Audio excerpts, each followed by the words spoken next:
La semaine de l'écho sur France 24, bonjour, ravi de vous retrouver pour cette première émission de l'année 2025, futur bon millésime ou pas pour l'économie mondiale et en particulier pour celle des États-Unis.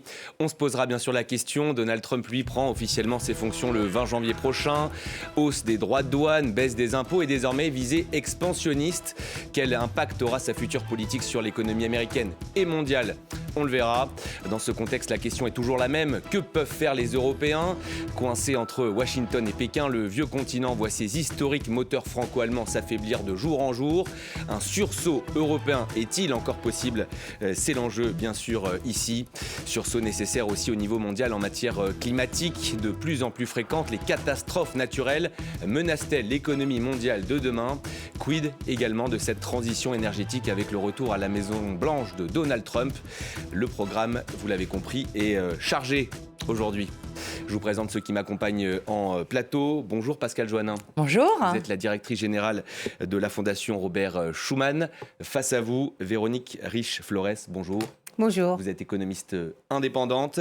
À votre gauche, Jean-Claude Beaujour, avocat, président du Forum transatlantique et spécialiste des États-Unis. Merci d'être là et bonjour. Enfin, Benjamin Coria est sur ce plateau, professeur émérite à l'Université Sorbonne Paris-Nord, cofondateur des économistes atterré. Voilà pour la présentation. Merci en tout cas à vous quatre d'être là. Allez, on entre dans le vif du sujet avec le retour prochain donc de Donald Trump au pouvoir. L'actualité trumpienne, ce sont notamment ses déclarations sur le Groenland et sur le canal du Panama, désormais dans son viseur.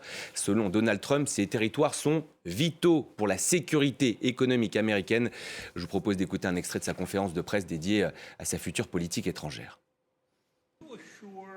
Pouvez-vous assurer au monde qu'en essayant de prendre le contrôle de ces zones, vous n'allez pas utiliser la coercition militaire ou économique ? Non. Et pouvez-vous nous dire un peu quel est votre plan ? Allez-vous négocier un nouveau traité ? Allez-vous demander aux Canadiens d'organiser le vote ? Quelle est la stratégie ? Je ne peux pas vous l'assurer. Vous parlez du Panama et du Groenland. Non, je ne peux pas vous l'assurer sur aucun des deux. Je peux dire ceci, ils sont très importants pour la sécurité économique. Le canal de Panama a été construit pour notre armée. Je ne vais pas m'engager sur ce point maintenant. Il se peut que vous deviez faire quelque chose. Véronique Riche-Flores, un mot tout d'abord sur ce que nous dit Donald Trump. Ces territoires seraient vitaux pour la sécurité économique américaine. On est en droit raisonnable d'en douter. Les États-Unis se portaient bien jusque-là ? Les États-Unis se portaient bien, ils se portaient pas mal en temps de paix et sans agresser le reste du monde. Voilà, Trump fait du Trump dans ce domaine-là, comme à peu près dans tous les domaines. On verra ce qu'il fera une fois à la Maison-Blanche, effectivement, mais la stratégie, la façon de procéder est toujours la même et fait bougrement peur et peut amener à tout, en réalité. Donc, on est face à ces menaces permanentes qui sont effectivement peu rassurantes. C'est le retour en force de la méthode Trump. Coup de bluff ou pas du président élu américain, Benjamin Coria ? Ah non, je ne crois pas que ça soit un coup de bluff. Il y a une précision qui est apportée. Jusqu'à présent, MAGA, et donc Trump, c'était America First, et on avait compris isolationnisme, protectionnisme. On s'est trompé. C'est protectionnisme, mais visiblement pas isolationnisme. On s'est trompé ou il a changé ? Ben c'est un peu les deux. Il faudrait repasser. C'est vrai qu'il est parti d'Afghanistan. C'est vrai qu'il n'était pas spécialement conquérant du point de vue de sa politique extérieure. Je ne saurais pas dire. En tout cas, c'est un complément. La dimension expansionniste dont il faut tenir compte incontestablement, parce que au-delà de l'imprévisibilité de Trump, qui est sa grande caractéristique, il y a malgré tout certaines constantes. Et je pense que avec le nouvel entourage qu'il a, vous êtes plus qualifié que moi pour en parler, il y a presque plus rien pour le retenir. Donc moi, je pense qu'il faut prendre ça très au sérieux. Il faut le prendre au sérieux, Pascale Joannin ? Ah oui, moi je pense qu'il a dit les choses cash. Alors, il ne fera peut-être pas tout ce qu'il a dit comme il l'a dit et il y aura peut-être une résistance.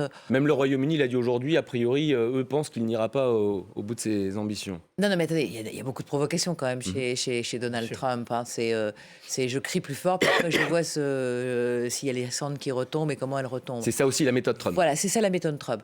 En tout cas, sur ce qui concerne un sujet qui va me permettre de relier le Groenland, d'abord, c'est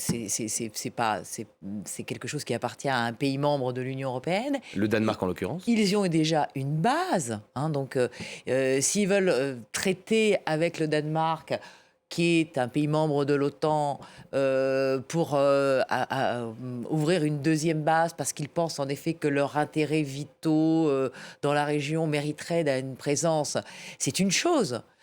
Mais de dire qu'ils veulent annexer purement et simplement, c'est de la provocation vis-à-vis d'un partenaire, un allié transatlantique. On voit bien, peut-être qu'il a des visées au-delà du seul Danemark.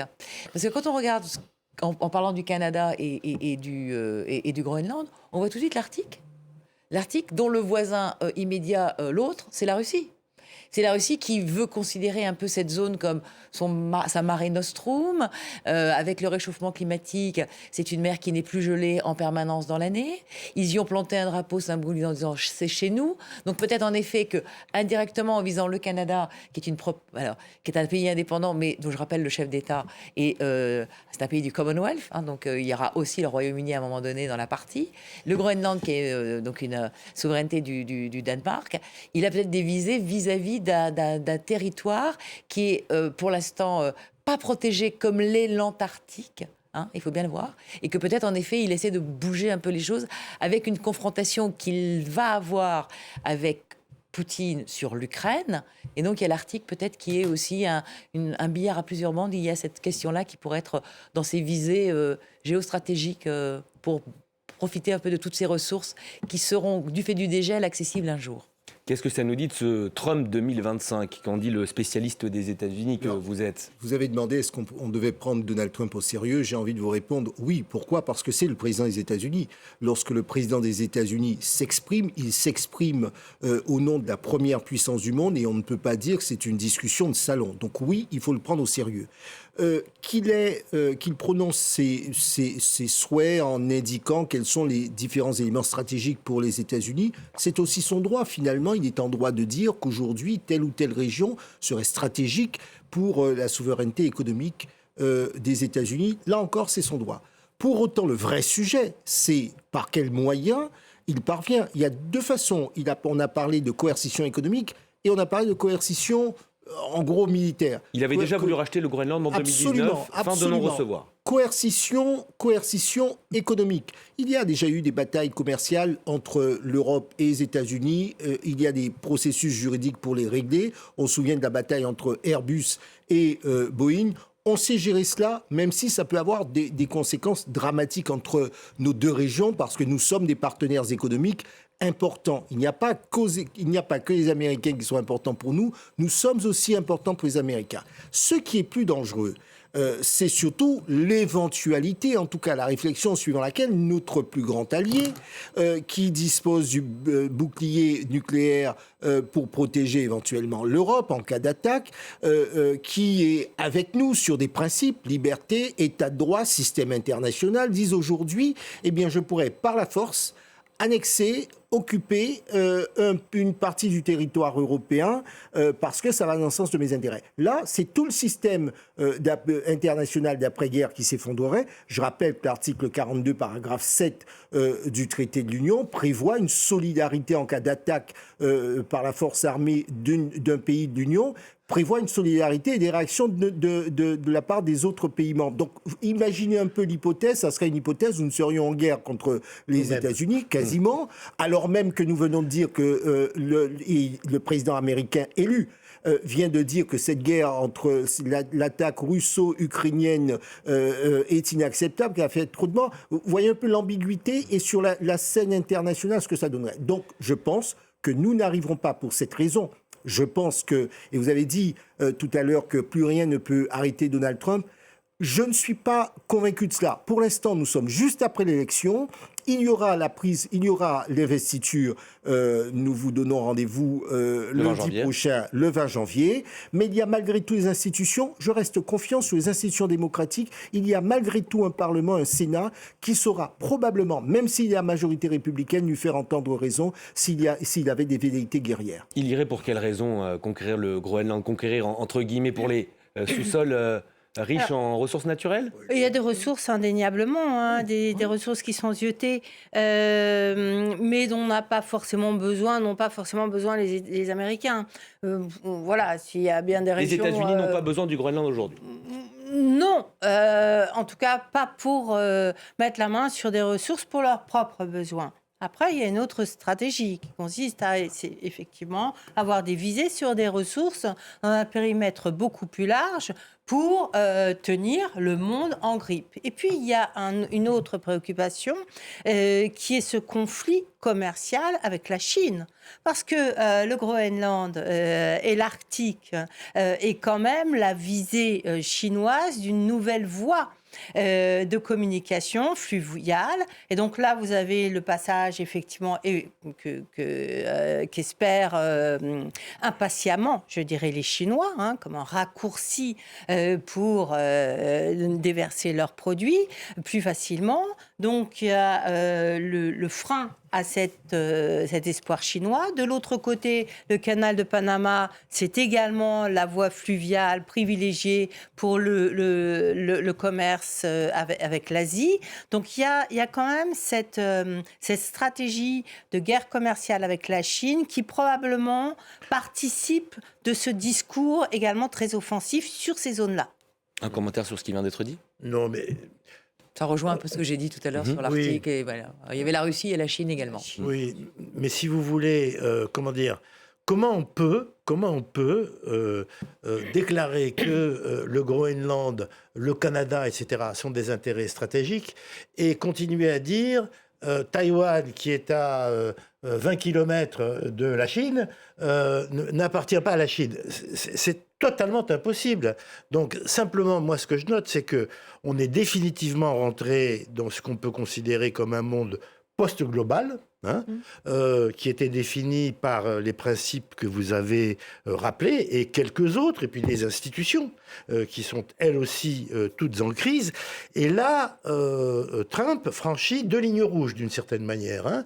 Une première ligne rouge, c'est le traité atlantique. Il se retourne contre l'un des États membres, et d'une certaine manière contre l'ensemble des États membres. Mais c'est une situation totalement inédite. Donc c'est plus qu'une ligne rouge.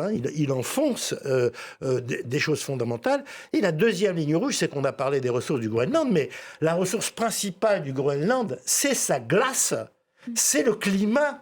Ça veut dire que si on se met à exploiter le Groenland, et derrière le Groenland, je souscris tout à fait à ce que vous avez dit, l'ensemble de la zone arctique qui est en train de s'ouvrir, malheureusement, du fait de la fonte des glaces, c'est une deuxième ligne rouge qui est franchie sur la question du climat et de nos derniers bastions, si on peut dire, pour préserver le climat comme il existe. Donc vraiment, c'est à prendre très au sérieux et c'est très inquiétant. Et je suis moins confiant que vous dans les capacités du Sénat à résister. Je veux dire, on ne va pas revenir sur l'épisode de la prise d'assaut de Washington. Il reste plus rien de ça. Plus rien. Juste pour me faire comprendre, je ne suis pas naïf et je ne suis pas en train de dire que le Sénat tout seul, mais il y a malgré tout un certain nombre d'influences. Les sénateurs eux-mêmes ont leurs propres électeurs, même si pour certains ils se sont fait élire avec le support de Donald Trump.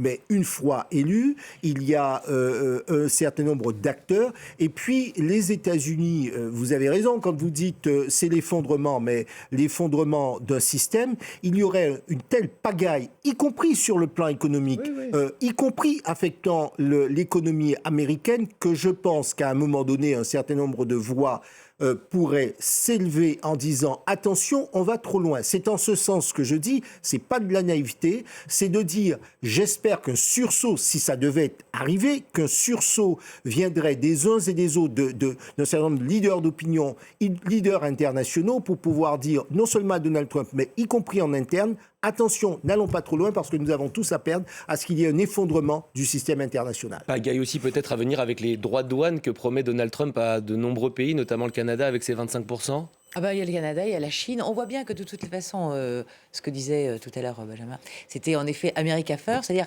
je pense que tous ceux qui ne sont pas américains, et c'est-à-dire tous les autres pays, doivent s'attendre à avoir des relations très agitées avec les États-Unis. Et notamment les Européens. Et notamment les Européens. Alors les thème. Européens qui avaient peut-être un peu de naïveté parce que depuis que 75 ans, les Américains sont présents, sont là, etc. Alors, pas tellement en France, parce qu'en France, on a une certaine indépendance, puis on a beaucoup aidé aussi à l'indépendance américaine, mais d'autres de nos partenaires avaient ouvert un grand parapluie en disant les Américains vont nous soutenir quoi qu'il arrive, sont peut-être en train de se rendre compte que cette période-là est révolue et que donc il va falloir se réveiller rapidement s'il ne l'avait pas déjà fait, parce qu'il est quand même, on sait qu'il va arriver à janvier, on le sait depuis quand même le 5 novembre. C'est une année très compliquée qui arrive pour les Européens. Tout à fait. Ben, c'est-à-dire que c'est pas une année compliquée, c'est une année où ils doivent prendre un certain nombre de décisions politiques, et donc il y a une volonté politique qui doit s'afficher, et ça dès le début de cette année, avec en effet les Polonais qui vont présider aux manettes de l'Union européenne pendant les 6 premiers mois, avec notre Donald à nous, puisqu'il y en a un Donald aussi, Tusk, voilà. Et puis les Danois, le 1er juillet, ça va être les Danois, donc je souhaite bien du plaisir à Monsieur Trump au moment où les Danois présideront l'Union, parce qu'en effet, la première ministre danoise, c'est une femme qui va certainement lui rappeler quelques vérités, mais c'est intéressant de voir en effet que l'Europe, là, elle a pas le droit à l'erreur. Vous avez parlé de volonté, il y a la question de la capacité aussi. Oui, mais c'est aussi un test probablement pour les Européens de se demander, nous sommes à travers des chemins, que voulons-nous? Est-ce que bien passé pour eux, notamment sous Joe Biden également, avec l'Iran notamment. C'est ce que j'allais dire. Il ne faut pas être naïf, et c'est normal que les États-Unis ont toujours défendu leurs propres intérêts. On pourrait remonter à la relation entre De Gaulle et les différents présidents américains qu'il a eu à connaître. Ça ne s'est pas toujours très bien passé. Donc ça n'est pas nouveau. En revanche, ce qui est certain, c'est que maintenant, Donald Trump n'y va pas avec le dos de la cuillère. C'est surtout un test pour nous, Européens, notre capacité à avoir une réaction, à être extrêmement réactif, à avoir une position à peu près claire et qu'on ne soit pas chacun dans son camp. J'ai par exemple été surpris que la réaction vis-à-vis des déclarations sur le Groenland, même si les uns et les autres ont des intérêts divergents, mais il aurait été intéressant d'avoir une position, ne pas laisser les Danois tout seuls à répondre. Ben oui. Il est évident que les Danois répondant tout seuls, un petit pays, et ça n'est pas faire offense au Danemark que je connais par ailleurs, qui est tout à fait agréable, mais c'est un petit pays par rapport à toute l'Union, par rapport aux États-Unis. Il aurait été bien que la première ministre danoise ne soit pas toute seule. La question qu'on peut aussi se poser, c'est à quel point le délitement du couple franco-allemand affaiblit aussi l'Europe en ce moment. Alors, le couple franco-allemand, il est essentiel pour faire avancer l'Europe, il n'est pas suffisant. Alors, en France, on a des institutions, il y a un président, il est au Conseil européen, etc. Donc, il est affaibli parce qu'on a pas respecter un certain nombre de règles et la voix de la France est un peu sur ce côté-là handicapée. Puis politiquement, il y a des élections en Allemagne, Emmanuel Macron n'a plus la majorité en France. En Allemagne, là, il y a une vraie crise. C'est une crise à la fois politique, puisque la coalition qui était aux affaires depuis 3 ans a éclaté avant la fin de la législature qui était prévue en septembre, donc c'est en février qu'il va y avoir des élections. Mais on a surtout la remise en cause de tout un modèle que les Allemands ont suivi, énergétique avec une dépendance au gaz russe. La guerre en Ukraine leur rappelle que c'est plus possible. Ils ont fait le choix de couper le nucléaire après la catastrophe de Fukushima. Donc aujourd'hui, ils sont dans un problème de modèle économique avec un modèle exportation vers la Chine tous, et leur dit finalement non, maintenant nous on produit des voitures électriques, donc vos voitures on n'en veut plus. Donc tout le modèle d'exportation économique allemand et automobile allemand est tombé. Et puis la dépendance stratégique vis-à-vis des Américains, puisque quand même on se souvient quand même que c'est sur le territoire allemand temps qu'il y avait les principales bases américaines. Il y en a toujours. Mais là, il va y avoir un réveil, puisqu'en effet, les Allemands, on peut dépenser pour leur défense parce que les Américains leur apportaient un soutien. Aujourd'hui, tout ça est remis en cause. Et donc là, il y a un nouveau modèle à construire. Ce sera ce que devra le faire le chancelier et la nouvelle coalition qui sera issue des élections du mois de février. Du coup, le sursaut européen, il est possible ? Écoutez, il est plus que nécessaire. Il est plus que nécessaire parce que bon. Ça, on sera tous d'accord dessus. Il a été rappelé les difficultés que rencontre l'Europe sur le plan économique.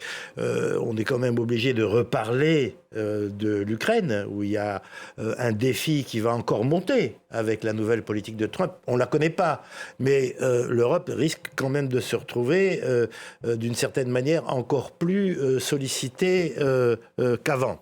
Bon, donc, je veux dire, si on rajoute à ça le nouveau défi, c'est lié d'ailleurs à la montée de la nouvelle équipe dirigeante aux États-Unis que vient de lancer la Big Tech, comme on dit, les Big Pharma à l'Europe, avec ce défi. Quand on pense que Facebook, c'est-à-dire Meta, Zuckerberg, pousse la servilité, passez-moi l'expression, jusqu'à déplacer ses équipes de modérateurs au Texas, fief de Donald Trump, alors qu'ils étaient en Californie, ça dit tout. Ça veut dire qu'on a quand même affaire à une offensive d'une puissance et qui ne se cache de rien, d'absolument rien. Donc la question c'est... Comment l'Europe peut faire face à ça ? Et c'est vrai que ça arrive, pour toutes les raisons que vous dites, au pire moment, d'une certaine manière. Donc, c'est vrai qu'il y a un défi à relever. Il y aurait les outils, sur la question, par exemple, de l'offensive sur l'information et sur les réseaux. On a les outils. On a les outils, mais pour le moment, je n'ai vu personne décider qu'on allait les enclencher. Là, il y a le seul qui a parlé, c'est Thierry Breton, qui n'est plus commissaire. Absolument. Thierry Breton a dit... Utilisons nos outils. Qu'est-ce qu'on attend ? On se demande où sont les... Alors, ils viennent de prendre leurs fonctions, mais c'est vrai qu'on a du mal à voir dans l'équipe de Mme von der Leyen, elle-même étant malade. On n'a pas vu les personnes qui pouvaient monter comme le faisait Margrethe Vestager, qui était la commissaire danoise, ou le Thierry Breton, qui avait une capacité à être présent. Et là, on a l'impression, en effet, depuis 8 jours, que l'Europe a répondu vraiment à minima, alors que sur ce sujet-là, en tout cas, c'est plus difficile sur les questions stratégiques. Mais sur le côté numérique, on a des outils, DSA, DMA, donc là, des lois qui existent pour qu'en effet, si en effet des acteurs américains notamment, mais chinois aussi, se font rappeler à l'ordre régulièrement pour non-respect d'un certain nombre de règles, parce que là, vous dites qu'ils transfèrent ces modérateurs au Texas, mais j'ai l'impression qu'ils ne veulent plus rien modérer et que surtout, ça va être donc la libre parole de n'importe quoi, tout le monde pourra dire n'importe quoi, il n'y aura pas de modération. Donc c'est l'ouverture à... Credo cher à Elon Musk. Voilà, ça, c'est le modèle X. Voilà. Le modèle Meta, qui se veut civilisé, c'est de déplacer les modérateurs au Texas. Mais c'est presque pire, du point de vue du courage politique. Alors, mais je pense que l'Europe n'est pas du tout claire. Elle n'est pas du tout claire parce qu'il y a des oppositions profondes entre ces différents membres. C'est l'histoire de l'UE à 27. Donald Trump, on a beau dire ce qu'on dit, que je partage entièrement, mais il a compris une chose, on est dans un monde post-global, c'est indéniable. On est également dans un monde de saturation, de raréfaction de la ressource, qui veut dire que celui qui met la main sur la ressource, dominera le monde. Les Chinois l'ont fait avec les métaux rares, etc. Et les Américains sont en train de le faire avec le pétrole. On verra s'ils y arrivent. C'est les promesses de faire baisser d'ailleurs les prix de l'énergie en augmentant considérablement à nouveau la production de schisteux, etc. Et l'Europe, elle, se retrouve à court de moyens. Pourquoi ? Les moyens de développer une énergie ou une stratégie énergétique collective existent. Ils existent, sauf que les Allemands n'en veulent pas. Pourquoi ? Parce qu'ils risquent de se froisser avec les pays auprès desquels ils exportent et qui représentent la survie de leur modèle industriel, qui est déjà très, très mal en point, effectivement. Von der Leyen a peur de se fâcher véritablement avec les Américains et veut finalement préserver la chèvre et le chou avec une sorte de politique qui n'en est pas une, qui est une sinuosité qui fait qu'on n'arrive pas à prendre des décisions fermes et à donner des guidance au développement européen, notamment énergétique. Et donc, on vivote. Et dans ce contexte-là, les bisbilles ou le divorce du couple soi-disant franco-allemand, ça fait un moment que le couple franco-allemand a quand même des difficultés à s'entendre ou à s'écouter, eh bien, aggrave encore la capacité ou réduisent encore la capacité des Européens à faire quelque chose. Reprenons quand même l'histoire du plan de relance de 2020. C'est quand même incroyable ce qui s'est passé. On met sur place le plus grand plan de relance de l'histoire européenne, avec les espoirs suscités à l'époque. Et qu'est-ce qu'on en fait ? On distribue, on encadre ça de législation et d'espèces de feuilles de route à la main de chacun des États. Résultat des courses, 4 ans après, on ne sait pas où sont passés les bénéfices de ce plan de relance, aucune politique collective, aucune vision sur l'avenir qui donnerait précisément de la puissance à l'action européenne. Et finalement, si demain on reparle d'un plan de relance, personne n'y croira. Et probablement parce qu'on n'a pas cette capacité, cette force politique à aller de l'avant et à affronter le monde tel qu'il est. Manque de vision des Européens, vous êtes d'accord ? En tout cas, manque d'expression, manque de vision parce que nous sommes X et puis chaque chef d'État donne son point de vue. Vous vous souvenez encore que Angela Merkel, dans son ouvrage, d'ailleurs, elle le redit dans Liberté, elle explique comment le discours de la Sorbonne d'Emmanuel Macron était le bienvenu, sauf que ça n'était pas son calendrier parce qu'elle, en interne, elle ne pouvait pas acquiescer aux propositions d'Emmanuel Macron. Donc, sous votre contrôle, j'ai envie de dire, oui, même si on a de très bonnes idées, à un moment donné, quand on a une structure, il faut une personnalité pour l'incarner, il faut quelques orientations claires auxquelles on se tient, et puis on y va. Parce que quand on dit, oui, en Europe, nous sommes divisés. Vous savez, aux États-Unis, certes, il y a l'État fédéral, mais les États, chacun dit, oui, mais moi, je ne veux pas telle ou telle chose parce que ça ne m'arrange pas. La Philadelphie va vous dire, moi, mon industrie, j'ai besoin de la protéger. Les Californiens, chacun y va de sa mesure. Et donc, chacun peut être tenté. D'ailleurs, on l'a depuis des années, on dit, il peut y avoir de la sécession aux États-Unis parce qu'il y en a qui disent, en Californie, ils pourraient très bien vivre indépendamment des autres en se disant, nous sommes une puissance à nous seuls. Donc, on a ces différences. En revanche, il faut véritablement quelques lignes, pas nécessairement un catalogue de mesures, mais de grandes orientations politiques et une personnalité ou 2-3 personnalités pour les incarner. On a une flopée de gens dont on ne sait plus finalement, vous posez la question même à des personnes au CSP 10, CSP X, on ne sait d'ailleurs pas qui fait quoi et qui dit quoi. Non, alors, vous êtes bien sévère avec l'Union européenne et vous avez raison. Ça permet d'aiguiller les choses. Alors, il y a 2 choses qu'il faut se rappeler quand même. Ça n'est pas un État. On parle des États-Unis, on parle de la Russie, on parle de la Chine. Ce sont des États. L'Union européenne n'est pas un État. Nous sommes 27 aujourd'hui et il n'y a pas de chef volontairement. Et il y a 27 chefs qui se retrouvent de temps en temps. Ils n'ont pas tous le même poids. Ils n'ont pas tous la même capacité, autonomie, parce qu'il y a des élections à un moment T, il y a des crises, etc. Vous avez raison. Mais je note que l'Union européenne va fêter ses 75 ans le 9 mai prochain. Elle continue à exister. Elle n'est pas morte. Et Dieu sait que chaque année, il y a des oiseaux de Elle n'est pas morte, mais est-ce que c'est un franc succès ? Oui. Oui et non. Déjà, on a 2 visions. C'est un franc succès parce que personne n'aurait parié que ça réussisse, hormis après la guerre pour se reconstruire.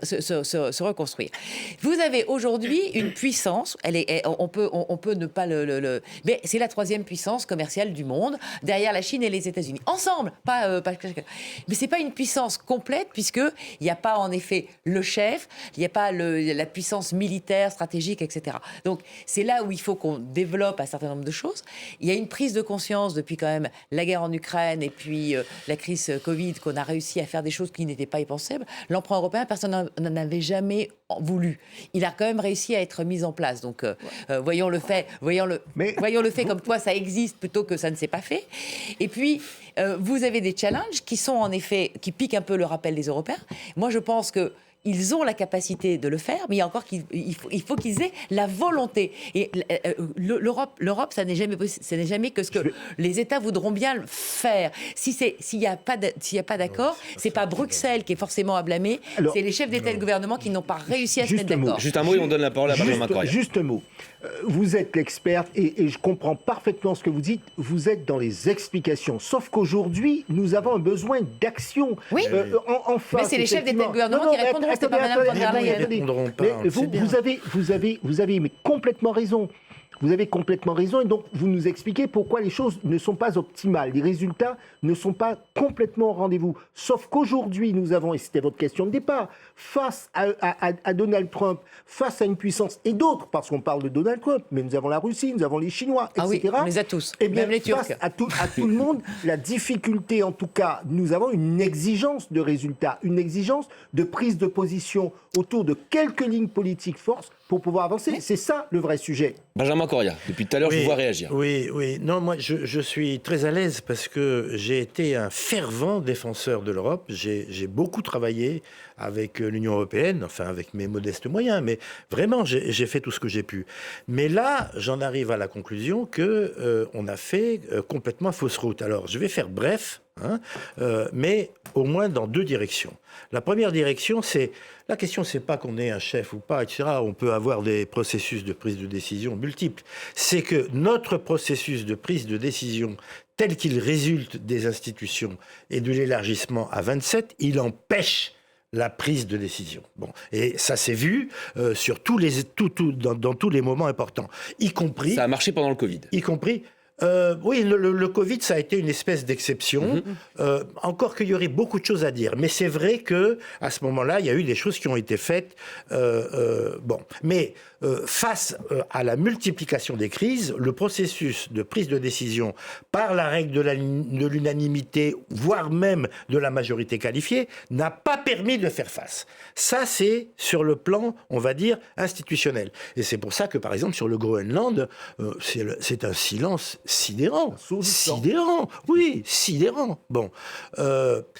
Sur les aspects économiques, qui sont davantage ma partie, alors c'est même là-dessus, moi, que je me suis battu au sein de l'Europe. La grande question des 20 ou 30 dernières années, parce que ça date pas de la semaine dernière, cette histoire, c'était la question de la relation entre politique de la concurrence et politique industrielle.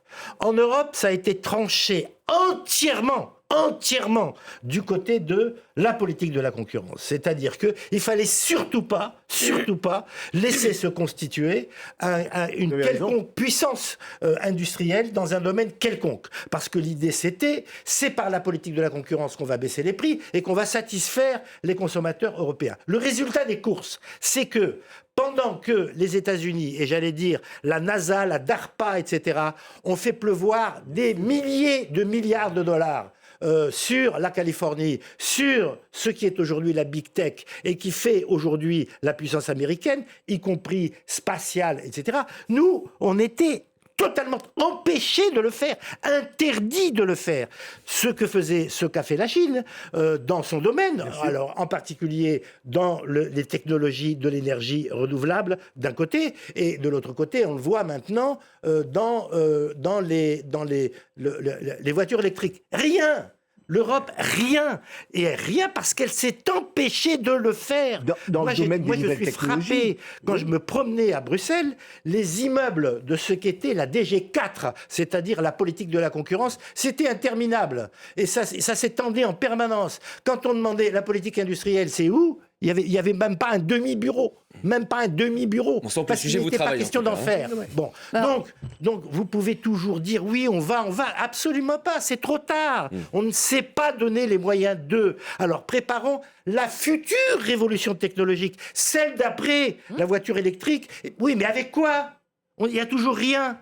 C'est ça le problème. Il y avait une nouvelle qui a été frappante la semaine dernière. La Suisse s'est dotée d'un cloud étatique suisse. Voilà. Je pense que ce sont des nouvelles. Alors, c'est la Suisse, c'est tout petit, mais qui résonnent effectivement à nos oreilles, qui traduisent une volonté et précisément une prudence par rapport aux menaces qui pèsent aujourd'hui sur l'Europe, qui est absolument pas indépendante et qui n'est pas capable de préserver sa souveraineté. On a parlé d'énergie tout à l'heure, on parle du désastre industriel aujourd'hui, et au niveau technologique, c'est la menace de demain. Même à 27, c'est quand même pas compliqué. Enfin, ça paraît tomber sous le sens d'arriver à se mettre d'accord pour donner la priorité à la souveraineté ou l'indépendance technologique.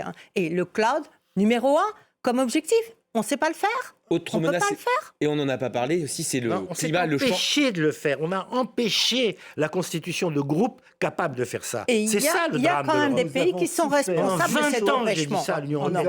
Un dernier mot et on passe à la autant de papier que nous vous avons voulez. souffert d'une chose, c'est que notre politique de la concurrence, nous l'avons acquise, nous l'avons prise aux Américains, et donc nous l'avons appliquée comme moto, comme une sorte de voilà. Et effectivement, je suis complètement d'accord avec vous. C'était l'obsession. C'est d'ailleurs le commissaire à la concurrence, c'était quasiment le commissaire le plus important de la Commission. Et effectivement, nous nous sommes appliqués une règle venue des États-Unis, mais nous l'avons appliquée de manière, j'ai envie de dire, excessive, parce que les Américains, de leur côté, ils ont pu constituer, dans les nouvelles technologies, ils ont constitué des très grands groupes que nous connaissons aujourd'hui. Autre menace dont on n'a pas encore parlé, c'est la menace climatique. Bien sûr, quelques chiffres qui font froid dans le dos. Si aucune mesure d'urgence n'est prise, le PIB mondial pourrait subir un impact cumulé de 22% d'ici la fin du siècle. Le postulat de départ, c'est plus on attend, plus la facture sera lourde. Plus on attend, plus la facture sera lourde. Et puis, tous les États ne sont pas sur la même ligne de départ. On a des États qui vous disent qu'ils ont compris que ça allait changer, mais qui sont dans les starting blocks, et d'autres qui refusent carrément de faire quoi que ce soit. Enfin, Trump, pour lui, il n'y a pas de problème climatique. Les incendies de Los Angeles, c'est Joe Biden. Enfin, voilà, bon.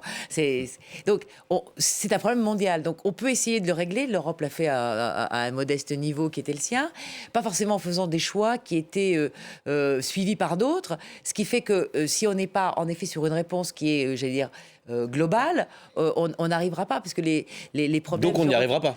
Aussi, il faudrait qu'on y arrive, parce que là, c'est pour le coup, c'est plus l'avenir de l'Europe, c'est l'avenir de la planète. Hein. On est sur une petite planète, d'où peut-être... Mais c'est lointain. Voilà, mais c'est lointain, mais en tout cas, il y a une prise de conscience depuis longtemps, sauf que ça veut dire un changement de vie et de modèle économique, etc., tellement grand que c'est un changement qui doit être expliqué. Et personne aujourd'hui ne veut l'expliquer, et personne ne veut le porter. Benjamin Correa. Non, deux choses. Premièrement, il y a une trentaine d'années maintenant, Jacques Delors, président de la Commission, pour faire passer l'acte unique, c'était un grand politique, avait lancé une étude qui s'appelait « Les coûts de la non-Europe ». Et je veux dire, ça a servi, ça a été entendu. Ce qu'il nous faudrait aujourd'hui, c'est les coûts de la non-action sur le climat. Et vous avez tout à fait raison d'avoir introduit comme vous l'avez introduit. Ça veut dire que, bien sûr, il y a un coût à réorienter notre économie et nos entreprises et nos acteurs, d'une manière plus générale, du côté de la protection du climat. Mais le coût de ne pas le faire est bien supplémentaire et bien plus important. Donc, c'est vraiment ça qu'il faudrait écrire aujourd'hui. Voilà. Et l'autre aspect de la question, c'est que, c'est pas vrai que c'est pas dit. Les scientifiques, le GIEC, etc., n'arrêtent pas d'alerter. Ouais, ça fait des années. C'est les politiques qui sur une freinent des quatre fers. Une gestion à la petite semaine, là, sur le climat. Je vais vous prendre un exemple et on va revenir à un comparatif États-Unis-Europe. La question migratoire, qui est un vrai sujet à travers la planète. De plus en plus. Et que ce soit dans le cas européen, que ce soit dans le sud des États-Unis, est partiellement, ce n'est pas le seul élément, est partiellement lié au sujet climatique. Parce qu'effectivement, la déstabilisation climatique provoque des migrations de population et des migrations importantes, puisque sur le continent africain, on va être à échéance, je crois, de 2050, on va être à 1 milliard de personnes. Le continent latino-américain, on est sur des tendances lourdes. Donc ça veut dire que lorsqu'on emprunte le sujet, lorsqu'on gère, que ce soit ici, je parle de l'Europe, que ce soit aux États-Unis, on gère la question migratoire en se disant c'est simplement de l'insécurité en mettant quelques policiers et tout va être réglé. Non. Non, ça sera de la poudre aux yeux. Tant qu'on ne gérera pas, notamment le sujet climatique, eh bien oui, la question migratoire, les conséquences migratoires seront énormes parce que vous avez des populations, des gens qui ne peuvent plus manger dans le sud, qui ne peuvent plus vivre dans le sud, qui vont monter. Imaginez aujourd'hui, imaginez demain que l'histoire californienne se produise. Qu'est-ce que vous allez avoir? Vous aurez des gens du sud de la Californie qui vont monter vers le nord. Quand on risque de mourir, qu'est-ce qu'on fait? On se déplace. On se déplace. Donc oui, c'est un sujet qui est géré à la petite semaine. Et quand c'est intéressant, ça passe toujours trop vite. C'est déjà la fin de cette émission. Merci à vous quatre d'y avoir participé. Restez avec nous, l'information continue, bien sûr, sur France 24.